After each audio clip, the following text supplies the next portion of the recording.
technologie du transfert des grâces dans le royaume est différente de la technologie des transferts de grâces dans le monde des ténèbres. Dans le monde des ténèbres, quand ils arrivent, ils prennent tout, ils te vident et puis eux ils reçoivent. Dieu peut te mettre quelque part et tu peux obtenir une grâce que tu n'as pas sans que le vase que Dieu utilise pour te la communiquer ne perde cette grâce-là. Vous deux, vous êtes doublement bénis. On n'a jamais tout dans la vie. Dieu ne donne jamais tout à un seul individu. Vous savez pourquoi Dieu fait ça? Pour rendre les hommes interdépendants les uns des autres. Et pourquoi Dieu nous rend interdépendants les uns des autres? Afin de créer ce qu'on appelle une société. Dieu ne peut jamais tout donner à un individu. Dieu fait ça pour que toi et moi, nous dépendions les uns des autres. Tu n'auras jamais tout. Ce que Dieu va te donner, ce dont tu as besoin maintenant, là où tu es assis, Dieu va prendre ça dans la vie de quelqu'un et puis il va te donner ça. Ça ne vient pas du ciel. Ce dont tu as besoin n'est pas au ciel. Là où tu es assis, tu as peut-être besoin d'1 million, ça va quitter au ciel. Tu as besoin de 5 millions, ça ne viendra pas du ciel. Ça va quitter dans la main de quelqu'un pour venir dans ta main. C'est comme ça que le trône que Esther a reçu n'est pas venu du ciel. Ce trône-là, c'était le trône sur lequel était assis Vashti. Le trône que David a reçu n'est pas venu du ciel. C'était le trône sur lequel Saül était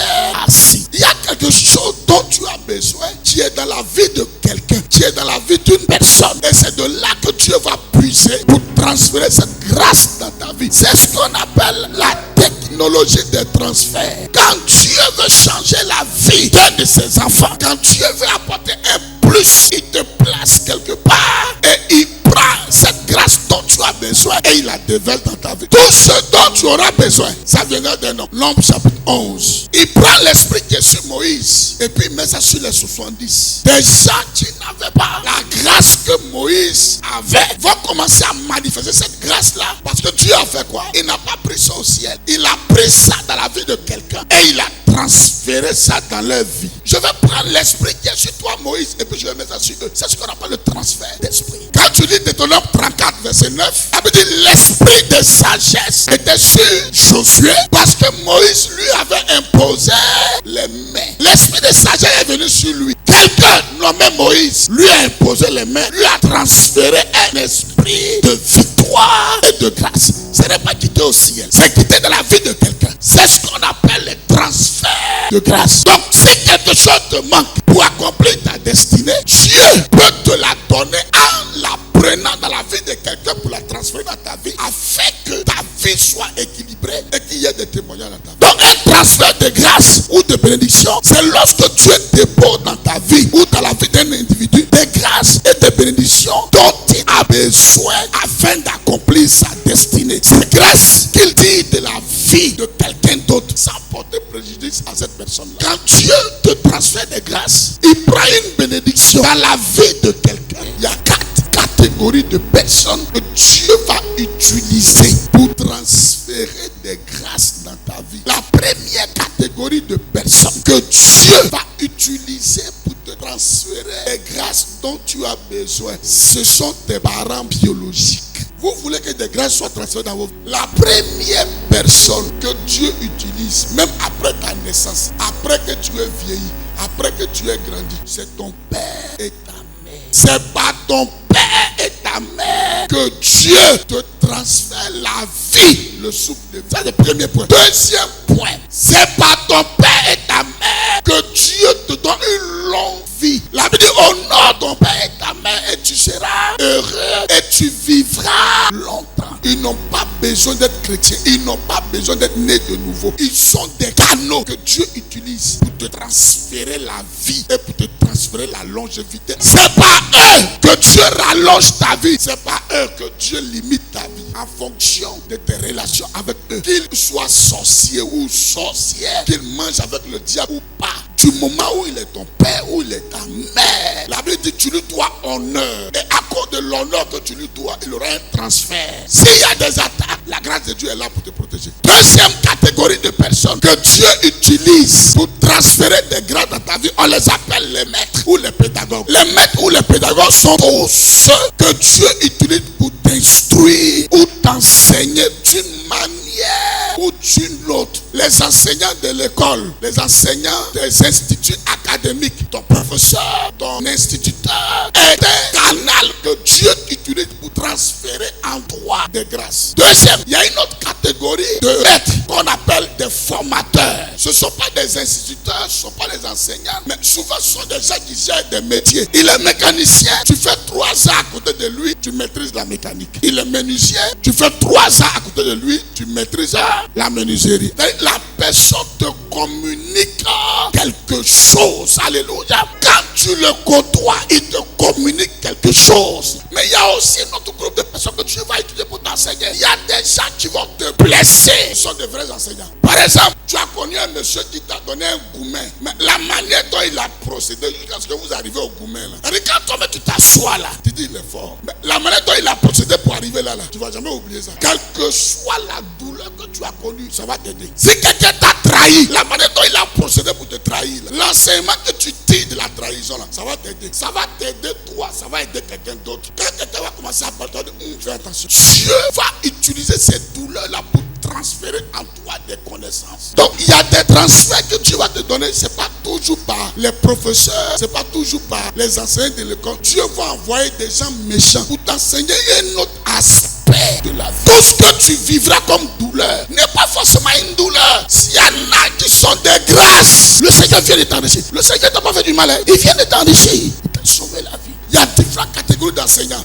Il y a ceux qui enseignent à l'école, il y a ceux qui enseignent dans les académies, il y a ceux qui enseignent au primaire, au lycée, au collège, à l'université. Et il y a ceux qui enseignent dans la vie. Il faut que tu comprennes chaque expérience que tu vis, chaque chose que tu vis, chaque expérience est une richesse. Il y a des gens que Dieu va utiliser pour transférer en toi des connaissances, des grâces qui vont te sauver la vie. Et parfois, ce que Dieu veut te transférer comme grâce et bénédiction, ça ne vient pas dans la joie et dans la douceur. Ça viendra par la douleur. Troisième catégorie, on les appelle les hommes providentiels. Il y a des hommes sur cette terre que Dieu enverra sur ton chemin. Ça sera des femmes, ça sera des hommes, ils vont venir pour t'aider. Il y en a qui vont rien te demander. Quand Esther était sur le chemin du trône, elle a rencontré différentes catégories de personnes. Tu lui donnais tout ce dont elle avait besoin sans rien lui demander. Il y a des gens que Dieu va envoyer pour transférer en toi des grâces et des faveurs et des bénédictions. Quelqu'un peut parler de toi en bien à un homme, à une personne, à un patron, à un responsable. Alléluia. Et ce qu'il dit là, ou il dira là, peut parler en ta faveur. On les appelle les hommes ou des femmes providentielles ou les aides de destinée. Dieu les enverra sur ton chemin et Dieu va les utiliser pour t'aider, pour que ta vie soit un témoignage. Quelqu'un va te regarder comme ça, il va dire non, je sais pas, mais il y a quelque chose qui me pousse à t'aider. Il va le faire. Joseph a rencontré les chansons. C'est le même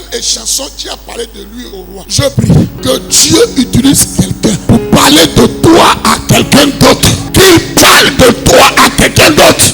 Et que ta vie ne soit plus jamais la même au nom de Jésus-Christ. L'aide de destinée. Il y a des gens que Dieu peut mettre sur ton chemin pour te transférer des grâces sans que tu le saches. Donc Dieu peut mettre des gens sur ton chemin. On les appelle les hommes providentiels. Ils viennent exactement avec ce dont tu as besoin et ils changent ta vie. La quatrième catégorie, on les appelle les porteurs de cruches, les porteurs d'alliance. La dernière catégorie là, elle englobe les 3 autres. Ton père te met au monde, les maîtres t'enseignent, les aides de destinée t'aident. Mais les porteurs de cruches là, ils peuvent faire tout ça là en même temps pour toi. Et les porteurs de cruches, on les appelle les porteurs d'alliance. Il y a une catégorie de personnes sur cette terre qui portent une alliance particulière. Il y a des femmes qu'on ne combat pas. Il y a des hommes qu'on ne combat pas. L'alliance que vous avez, je l'ai. L'alliance que moi j'ai, tu l'as. Mais j'ai une alliance que moi j'ai, que toi tu n'as pas. L'alliance qui me permet de rester ici sans mourir. Il dit, nul ne s'attribue cette dignité s'il n'est appelé Dieu. Et cette quatrième catégorie, on les appelle les hommes d'alliance. Ce sont des rois, ce sont des prophètes. Et ces gens de personnes, c'est la catégorie qui peut te donner ce que ton père te donne. Ton papa t'a mis au monde. Mais un pasteur, quand tu meurs, il peut prier. Et puis Dieu peut te ramener à la vie. Un pasteur peut prier pour toi. Et puis Dieu peut briser un décret de mort sur ta vie et tes enfants. Un pasteur peut t'enseigner. Je suis en train de vous enseigner. Ton pasteur t'impose les mains et il prie pour toi. Et puis il dit, va.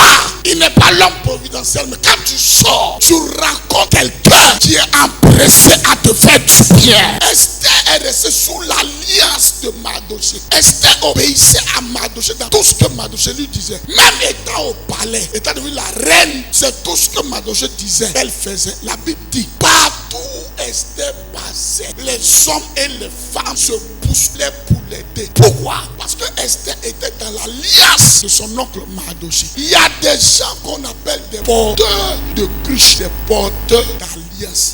À eux seuls, ils cumulent les 3 premières catégories. Un homme de Dieu qui porte une alliance de Dieu dans sa vie, il peut enlever la malédiction qu'ils ont posée sur lui, qu'ils t'ont transféré par la naissance. Parce que l'alliance qu'il porte là brise toutes les barrières et change le destiné au nom de Jésus-Christ Nazareth. On les appelle les porteurs d'alliance. Et Dieu les a choisis pas parce qu'ils sont parfaits. Dieu les a choisis parce qu'il les a choisis. Afin que ceux-là portent son alliance. Et que par cette alliance, ils aient un mandat pour aider les autres. Le monde des ténèbres a leurs représentants. Ils travaillent au nom de Satan. Et le monde de Dieu a ses représentants. Ce sont les hommes de Dieu. Eux là, ils ont une alliance. Alléluia. Pour affronter les ténèbres et détruire le pouvoir des ténèbres. Ils ont une onction, ils ont une grâce pour briser les alliances et les malédictions. Quand Dieu veut t'aider, quand Dieu veut t'aider, tu n'as personne dans ta vie. Tu n'as personne. Quand Dieu veut t'aider, il veut te délivrer, il veut te protéger. Il veut protéger ta famille, il veut protéger tes enfants. Il veut garantir ta vie. Dieu ne te donne pas l'argent. Ce n'est pas l'or qui te donne. Dieu te donne un homme qui a une alliance. Il te donne un homme qui a une alliance. L'alliance qu'il porte là, ça peut produire l'argent dans ta vie. Ça peut produire les finances. Un homme de Dieu peut être une bénédiction pour toi. 1 an, 2 ans, 3 ans, puis après, rien. Pourquoi? Parce que tu t'es déconnecté. Quand ton papa finit de te mettre au monde, quand Dieu finit de mettre des gens sur ton chemin, on finit de t'enseigner partout. Celui que Dieu utilise sur cette terre pour garantir ta vie, en face des mystiques et des sataniques, c'est les hommes points. Dans le monde occulte, il y a les hommes forts. Et Dieu aussi a donné des hommes forts à son église. Et il a établi 5 dimensions d'hommes forts. Les apôtres, les prophètes, les évangélistes, les pasteurs et les docteurs. Dieu ne travaille pas en dehors de ces 5 catégories. Par ces 5 catégories, Dieu peut te donner tout ce que ta foi est capable de recevoir au travers de ces 5-là. Il dit, croyez en l'Éternel, vous serez affermis. Croyez en ses prophètes et vous réussirez. Dieu ne fait pas réussir quelqu'un. C'est les hommes qu'il a établis qui te font réussir. Ils ont une alliance. La dernière stratégie de Dieu fait prospérer l'église et son peuple. C'est à ses serviteurs. Tous ceux que Dieu appelle, à qui Dieu donne une mission, ils ont un mandat. Et pour exécuter ce mandat-là, Dieu fait un contrat. Il y a un mandat et il y a une alliance que nous portons pour façonner et pour délivrer les destinées au nom de Jésus-Christ de Nazareth. Genèse chapitre 6, verset 18. Dieu, il établit son alliance avec Noé puis fait l'âge. Tous ceux qui étaient dans l'âge pendant le déluge n'ont rien eu. Même les serpents qui étaient dedans. Serpent là, il n'a pas bonne vie. S'il y a une faiblesse dans ta vie, la force que tu n'as pas là, comment tu peux la voir en t'appuyant sur une alliance? Noé là, il ne pouvait pas construire l'âge sans l'alliance. L'alliance l'a aidé à construire l'âge. Mais tous ceux qui savaient qu'ils ne pouvaient pas s'en sortir en face du déluge sont rentrés dans l'âge. Même ceux qui ne se sanctifiaient pas. Quand ils sont rentrés là, ils n'ont pas mort. L'alliance a couvert leur faiblesse. L'escargot dans l'âge avait la même vitesse que le départ. Quand il y a une alliance dans la vie de quelqu'un, que Dieu te connecte à la personne, cela ne dépend ni de la force que tu as, ni de l'intelligence que tu as. Tout dépend de la grâce. La sagesse et l'intelligence ne gardent pas dans le spirituel. C'est l'alliance. L'alliance te fait rentrer dans l'âge. L'âge est comme un cocon de protection. Quelle que soit ta faiblesse, tu es dans l'âge, tu es protégé. Tu vas arriver à bon point. Tu peux ne pas être pasteur et puis tu peux vivre dans l'onction de ton pasteur. Comme si tu priais comme lui, comme si tu gênais comme lui, comme si tu évangélisais comme lui. C'est des questions de connexion. Vous n'avez jamais vu des gens qui se connectent à des gens et puis le gars leur donne tout. Il y a des grâces qui sortent de quelqu'un et qui rentrent dans ta vie et tout ce qui est dans sa vie se reproduit en toi. Élisabeth dit, comment se fait-il que lorsque j'entends la voix de la mère de mon Seigneur, l'enfant qui est à moi tressaillit? Jésus a rempli Jean-Baptiste du Saint-Esprit. Tu n'as pas besoin d'un ministre ministre, un directeur pour t'aider. Gloire à Dieu s'ils arrivent. Ce dont tu as besoin, c'est que l'alliance doit couler convenablement dans ta vie. Et c'est ainsi que ta vie change. C'est pas d'un ministre que tu as besoin. C'est pour ça que quand tu viens à l'église, là, il faut te concentrer bien. Ton esprit doit être connecté. Tu dois recevoir. Même si un ministre, un directeur va venir bénir ta vie, c'est qu'une onction, tu as une alliance, t'a béni. C'est pas de s'asseoir sous un homme de Dieu et puis attendre sa voix. C'est pas ça qui te bénit. C'est l'alliance que tu reçois dans la vie de l'homme de Dieu. C'est pour ça que quand tu es faible spirituellement, te sanctifier aujourd'hui tu tombes, tu te sanctifies aujourd'hui tu tombes. La clé là, rentre dans l'alliance. Ce qui est sur ton père va te couvrir. Tu as tout fait. Regardez, toutes les personnes qui sont les hommes d'alliance, ils ont eu tout ce que ces hommes ont. C'est pas de vous asseoir pour m'écouter, c'est de vous connecter.